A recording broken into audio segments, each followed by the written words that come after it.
সকলকে ঈদ মুবারক।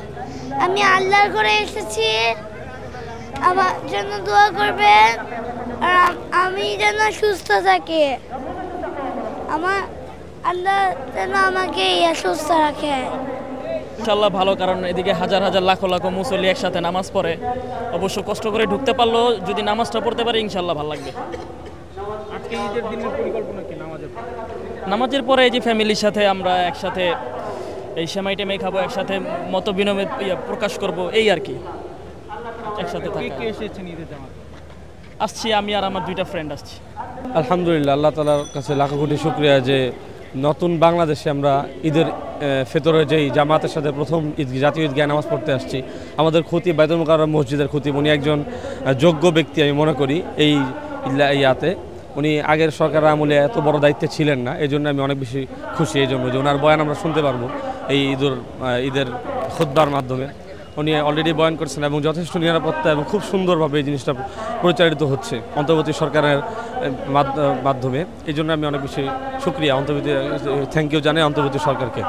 এখন পর্যন্ত সব কিছু ঠিকই মনে হচ্ছে, তারপর তো ভবিষ্যৎটা দেখা যাবে আর কি হয়।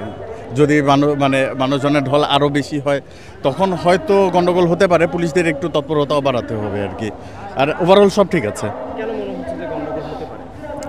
গন্ডগোল হতে পারে না, মানুষজনের যখন বেশি ক্রাউড হয়ে যাবে, এখনও তো একটা সুশৃঙ্খল ব্যবস্থায় আছে, লাইনে আছে, যখন এটা বেলাইন হয়ে যাবে, যখন টাইম শর্ট হয়ে আসবে তখন তো ঝামেলা হতে পারে মানুষজনের।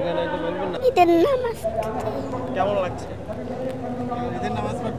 ঈদের নামাজ পড়তে কেমন লাগছে? ভালো লাগছে। কার সাথে আসছো?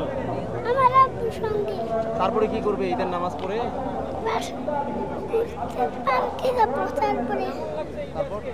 পার্কে যাবো, তারপরে কি খাবে? বাসায় চলে যাবো, বাসায়। আলহামদুলিল্লাহ, অনেক ভালো লাগছে। এত উৎসব মুখর পরিবেশ, এত মানুষ দেখে সত্যি অনেক আনন্দিত। প্লাস নিরাপত্তার বিষয়টা বলতে গেলে এই যে সিরিয়ালে দাঁড়িয়ে আছি, আসলে সুন্দর একটা পরিপাটি ব্যবস্থা। হ্যাঁ, এটা আসলে হচ্ছে কি ঈদের সবার সাথে একসাথে জামাত আদায় করাটা অনেক বড় একটা বিষয়। আমরা চাইলে ঘরের পাশে মসজিদে নামাজ পড়তে পারি, বাট আসলে আমরা যখন একসাথে এত মানুষ একত্রে নামাজ পড়বো তখন আমার মনে হয় যে এটা আরও অনেক সুন্দর লাগে দেখতে, তাই আসলে এখানে আসা।